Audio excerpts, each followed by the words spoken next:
어서 오십시오. 다산의 인생학교입니다.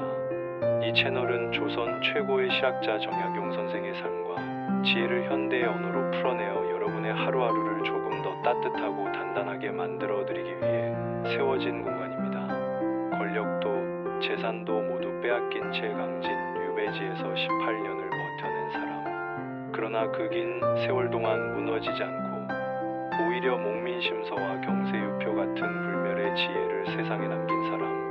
그가 바로 다산 정약용입니다. 그는 오늘도 우리에게 말을 건넵니다. 살아가는 일이 너무 무겁다면 그 짐을 내려놓는 법을 배워라. 이 채널은 그 가르침을 여러분과 함께 나누는 자리입니다. 오늘 이 영상이 여러분의 마음속에 작은 불씨 하나를 심어드릴 수 있기를 간절히 바랍니다. 자, 이제 오늘의 이야기를 시작하겠습니다. 단 한 가지 질문을 드리겠습니다.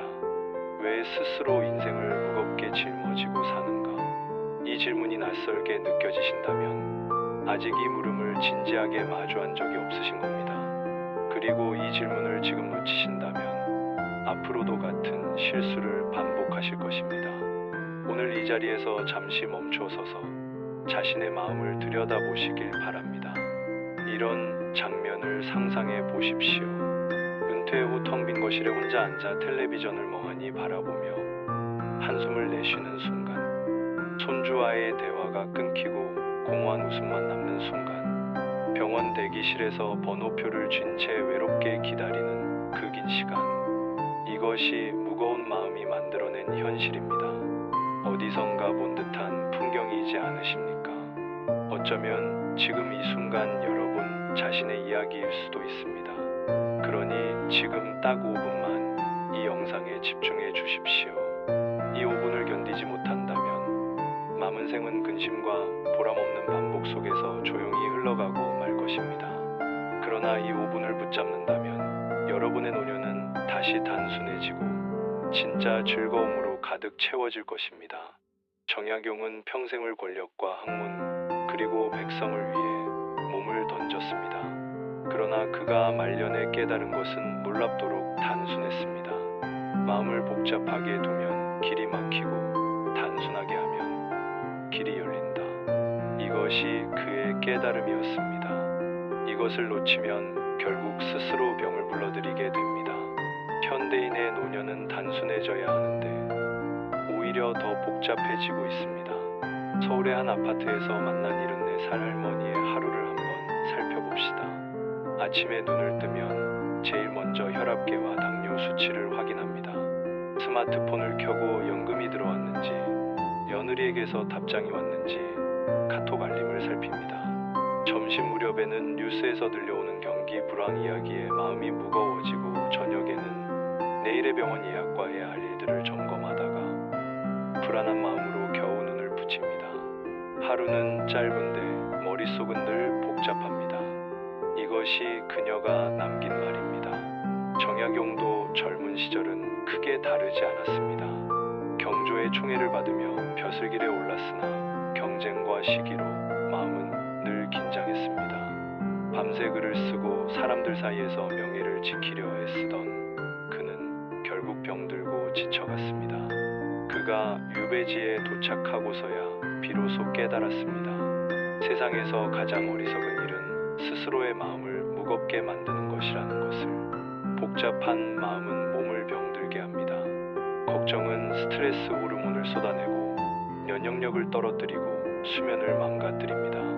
부산의 한 요양병원에서 10년째 일하는 간병사의 증언이 있습니다. 걱정이 많은 어르신은 얼굴에 늘 그늘이 져 있고 밤에 잠도 잘 못 주무세요. 그런데 마음이 단순하고 가벼운 분들은 100세가 넘어도 환하게 웃고 계십니다.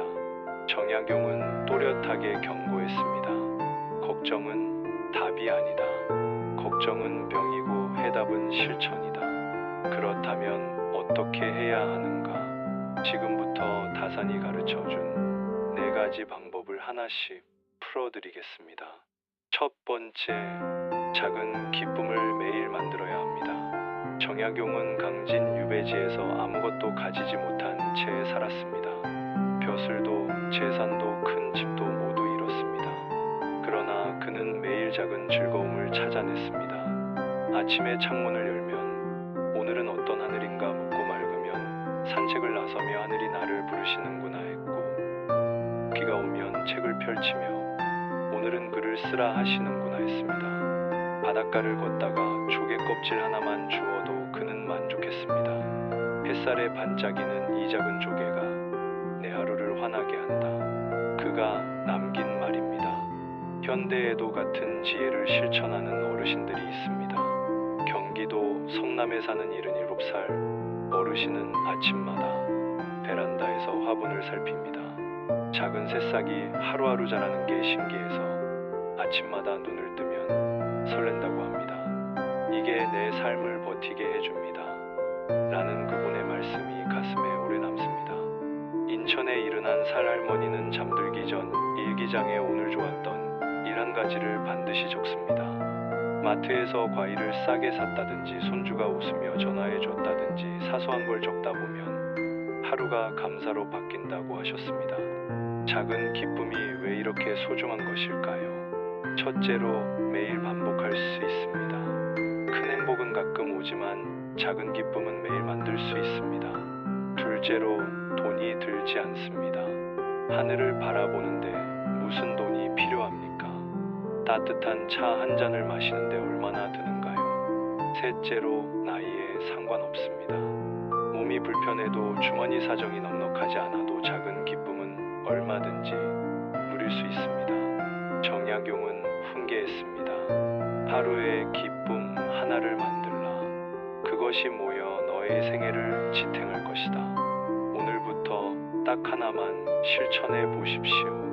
아침에 창문을 열고 하늘 색깔을 한번 바라보는 것, 그것으로 충분합니다. 그 작은 시작이 여러분의 하루를 바꾸기 시작할 것입니다. 두 번째, 관계를 단순하게 해야 합니다.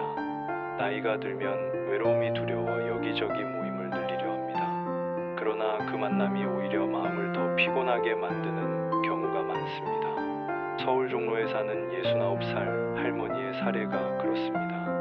은퇴 후 동창 모임, 경로당, 노래 교실, 등산 모임, 요리 강좌까지 일주일이 빼곡했습니다. 처음에는 새로운 사람들과 어울리는 게 즐거웠지만 시간이 지나자 집에 돌아오면 온몸이 늘어지고 마음도 지쳤습니다. 결국 그 할머니는 대부분의 모임을 정리하고 마음이 편한 친구 두세 명만 남겼습니다. 지금은 일주일에 한두 번만 만나도 충분해요. 불필요한 자리 다 줄이고 나니 진짜 친구와 얻는 그 시간이 얼마나 소중한지 알게 됐어요. 비슷한 깨달음은 부산의 75살 어르신에게도 있었습니다. 오랫동안 고등학교 동창 모임에 나갔지만 모임에 가면 자랑이나 병원 이야기뿐이었습니다. 돌아오면 마음이 더 무겁더라고요. 결국 그는 참석을 줄이고 오랜 세월을 함께한 친구 3명과만 정기적으로 만났습니다. 이 친구들과는 서로를 다 아니까 자랑할 필요도 없고 숨길 것도 없어요. 그냥 만나면 편하게 웃고 얘기하는 게 제일 큰 즐거움이에요. 라고 하셨습니다. 정약용은 이런 삶의 방식을 이미 오래전에 꿰뚫어 보고 있었습니다.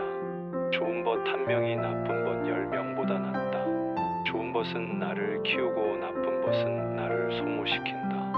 이것을 기억하라. 관계를 단순하게 하려면 구체적인 지혜가 필요합니다. 만남 뒤에 오히려 마음이 무겁고 피곤하다면 그 관계는 과감히 줄여야 합니다. 함께 침묵해도 불편하지 않고 억지 웃음이 필요 없는 사람을 남겨야 합니다. 그리고 거절하는 용기를 가져야 합니다. 이번에는 힘들 것 같아요. 나는 한마디는 결코 거짓이 아닙니다. 마음을 짓누르는 만남을 줄이는 것은 곧 자신의 건강을 지키는 길입니다. 정약용은 다시 일러줍니다. 사람은 많음에 가치가 있지 않다. 기품에 가치가 있다. 얕은 관계 100명보다 진실한 벗 한 명이 낫다. 지금 여러분의 관계를 한번 돌아보십시오. 만나고 나서 마음이 가벼운 사람이 진짜 여러분의 사람입니다. 만나고 나서 더 지치는 사람은 아무리 오래된 인연이라도 천천히 거리는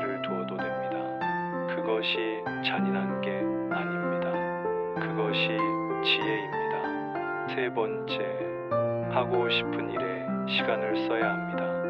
많은 사람이 은퇴하면 시간이 많아져 행복할 거라 생각합니다. 그러나 아무것도 하지 않고 흘려보내는 시간은 오히려 권태와 허망함을 키웁니다. 텔레비전 앞에서 하루를 보내고 나면 이상하게 더 피곤하고 공허한 느낌이 드는 이유가 바로 이것입니다. 정약용은 유배를 당한 뒤 이렇게 말했습니다. 이제야 내가 진짜 하고 싶은 일을 할 수 있구나. 벼슬길에서는 공무에 쫓겨 글도 마음껏 못 썼지만 유배지에서는 마음껏 글을 썼습니다. 그 결과 목민심서와 경세유표 같은 불멸의 명작이 세상에 남았습니다. 또 아이들을 가르치며 큰 보람을 느꼈고 늦은 나이에도 의학을 배우며 마을 사람들의 병을 돌봤습니다. 그가 한 일들은 돈 때문에 한 것도 아니었고 명예 때문에 한 것도 아니었습니다. 오직 하고 싶어서 한 일이었습니다. 현대의 어르신들도 같은 길을 걷고 있습니다. 대구의 72살 어르신은 목공을 시작했습니다. 처음엔 작은 책꽂이부터 만들었는데 나무를 자르고 못을 박다 보면 시간이 훌쩍 지나간다고 합니다. 완성된 작품을 보면 마음이 뿌듯합니다. 라는 말씀에서 그 표정이 눈에 선합니다. 인천의 68살 할머니는 캘리그래피를 배웠습니다. 한 글자씩 써 내려가다 보면 마음이 차분해진다고 합니다. 젊을 때는 바빠서 몰랐는데 지금이 오히려 더 행복해요. 라는 말이 마음에 오래 남습니다. 이분들의 공통점은 분명합니다. 나이에 상관없이 새로운 것을 시작했다는 점, 남의 시선보다 자기 만족을 소중히 여겼다는 점, 결과보다 과정을 즐겼다는 점입니다. 잘하지 않아도 됩니다. 남보다 뛰어나지 않아도 됩니다. 그냥 하는 것만으로 충분합니다. 그냥 시작하는 것만으로도 마음이 달라집니다. 정약용은 분명히 말했습니다. 늙었다고 배움을 멈추면 그때가 진짜 늙은 것이다. 배우는 동안은 마음이 적은다. 그러니 망설이지 말고 시작하라. 지금 당장 배우고 싶은 것이 떠오르셨다면 그것을 마음속에 잘 품어 두십시오. 오늘 밤 잠들기 전에 딱 한 가지만 검색해 보십시오. 그 검색 하나가 여러분의 남은 인생을 바꿀 수 있습니다. 네 번째, 웃음을 잃지 않아야 합니다. 웃음은 몸과 마음을 동시에 젊게 만듭니다. 이것은 기분 좋은 말이 아니라 과학적으로 증명된 사실입니다. 웃을 때 우리 몸에서는 엔도르핀이 분비되고 스트레스 호르몬이 줄어들며 면역력이 높아집니다. 그러니 웃음은 값비싼 약보다 낫습니다. 정약용은 유배지에서조차 유머를 놓지 않았습니다. 자신의 주름진 얼굴을 두고 박고랑처럼 줄이 늘었구나라며 웃었고, 키가 작은 것을 두고는 앉아서 글을 쓸 때는 서 있을 때와 절반으로 줄어든다라고 농담했습니다. 유배지에서 모든 것을 잃은 사람이 스스로를 두고 이런 농담을 할 수 있었다는 것이 놀랍지 않으십니까? 그런 그의 태도는 사람들을 모이게 했고 그 웃음 덕분에 긴 세월의 고단함을 버텨낼 수 있었습니다. 현대에도 웃음을 삶의 습관으로 삼는 어르신들이 있습니다. 광주의 81살 어르신은 동네에서 웃음 할아버지로 불립니다. 나이 들면 다들 심각해지는데 나는 일부러라도 웃으려고 해요. 친구 만나면 재미있는 얘기 꺼내고 텔레비전 예능 보면서도 크게 웃습니다. 웃고 나면 마음이 한결 가벼워져요. 라고 하셨습니다. 대전의 76살 할머니는 자신의 요리를 두고 늘 농담합니다. 우리 집 김치는 젊을 때는 짜고 중년에는 싱거웠고 지금은 딱 맛있어요. 나이별 맛 변화를 경험할 수 있는 김치죠. 이런 농담 한마디에 가족들이 웃음을 터뜨리고 그 웃음이 온 집안을 환하게 만든다고 합니다. 정약용은 말했습니다. 웃음은 약이다. 근심을 줄이고 기운을 돋운다. 그러니 스스로 웃게 하라. 오늘 하루 억지로라도 한번 크게 웃어 보십시오. 거울 앞에 서서 자신을 향해 웃어 보십시오. 처음에는 어색하지만 그 어색함이 사라질 즈음이면 마음이 달라져 있을 것입니다. 그런데 이 모든 즐거움을 무너뜨리는 두 가지 큰 적이 있습니다. 바로 비교와 걱정입니다. 남과 비교하는 순간 기쁨은 사라집니다. 미래를 지나치게 걱정하는 순간 현재의 평안은 무너집니다. 자식의 직업, 집의 크기, 손주의 성적을 비교하다 보면 끝이 없습니다. 비교는 항상 내가 모자란 것처럼 느끼게 만듭니다. 그래서 비교하는 사람은 아무리 많이 가져도 만족하지 못합니다. 정약용은 단호히 말했습니다. 남을 부러워하는 자는 스스로를 해친다. 내 기준은 남이 아니라 어제의 나에게 있어야 한다. 걱정도 마찬가지입니다. 걱정은 문제를 해결하지 못하고 오히려 마음을 갉아먹습니다. 서울의 72살 할머니는 남편의 건강을 걱정하다가 자신이 우울증까지 겪을 뻔했습니다. 그러나 상담을 받고 깨달았습니다. 걱정만 하니까 제가 무너져 가더라고요. 그래서 지금은 걱정보다 실천에 집중합니다. 남편과 함께 산책하고 좋은 음식 챙기고 정기검진도 빠짐없이 다니고 있어요. 덕분에 제 마음도 편해졌습니다. 라고 하셨습니다. 이것이 바로 걱정에서 실천으로 넘어가는 순간입니다. 걱정은 제자리를 맴돌지만 실천은 앞으로 나아갑니다. 정약용은 거듭 강조했습니다. 걱정은 문제를 풀지 못한다. 걱정할 시간에 할 수 있는 일을 하라. 지금 마음속에 걱정이 있다면 이렇게 물어보십시오. 내가 지금 이 걱정에 대해 할 수 있는 일이 있는가? 있다면 지금 당장 하십시오. 없다면 내려놓으십시오. 할 수 없는 일을 붙잡고 있는 것은 지혜가 아닙니다. 그것은 스스로를 소모시키는 일일 뿐입니다. 이제 오늘의 이야기를 정리해 드리겠습니다. 노년을 즐겁게 사는 길은 생각보다 단순합니다. 첫째로 작은 기쁨을 매일 만드십시오. 하늘을 바라보는 것, 따뜻한 차 한 잔을 마시는 것, 화분의 새싹을 살피는 것, 그 작은 것들이 모여 하루를 살게 합니다. 둘째로 관계를 정리하십시오. 만나고 나서 마음이 가벼운 사람을 남기고 만나고 나서 더 지치는 관계는 천천히 줄여나가십시오. 관계의 수가 아니라 깊이가 삶의 질을 결정합니다. 셋째로 하고 싶은 일에 시간을 쓰십시오. 잘하는지 못하는지는 중요하지 않습니다. 하는 동안 마음이 살아있다면 그것이 이미 충분한 이유입니다. 넷째로 웃음을 잃지 마십시오. 억지로라도 웃는 사람은 세월을 이겨냅니다. 웃음은 가장 값싸고 가장 강력한 약입니다. 그리고 비교하지 마십시오. 걱정 대신 실천을 선택하십시오. 정약용은 마지막까지 이렇게 남겼습니다. 꽃은 피었다가 지지만 다시 피는 계절이 온다. 사람도 마찬가지다. 어려움이 지나면 다시 웃을 날이 온다. 이것을 믿어라. 그러니 오늘 하루 너무 많은 것을 짊어지지 마십시오.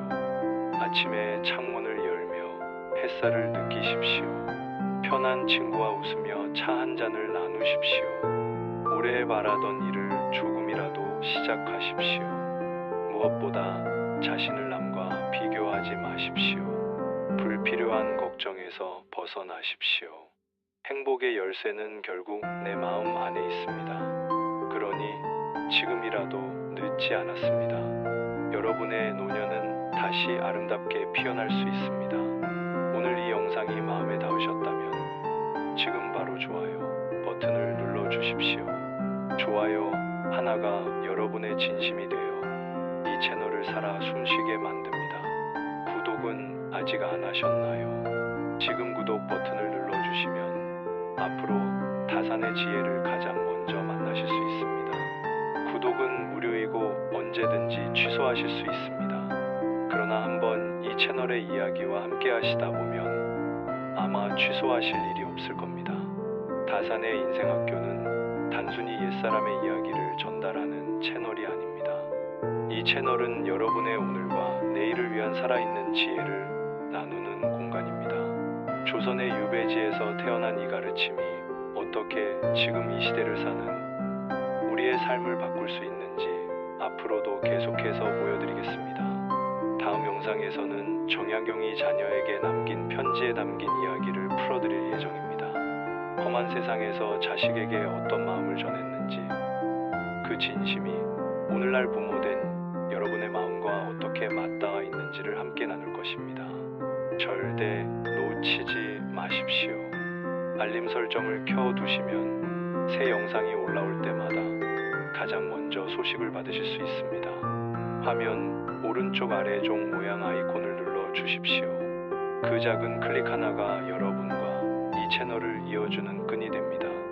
그리고 이 영상이 주변에 도움이 될 것 같은 분이 계신다면 지금 바로 공유해 주십시오. 부모님께, 친구분께, 함께 나이 들어가는 소중한 분들께 이 이야기를 전해 주십시오. 좋은 것은 나눌수록 빛납니다. 오늘도 끝까지 함께 해주셔서 진심으로 고맙습니다. 저는 다음 영상에서 다시 찾아뵙겠습니다. 다산의 인생학교에서 여러분의 오늘이 조금 더 가벼워지기를, 조금 더 환해지기를 언제나 바라고 있겠습니다.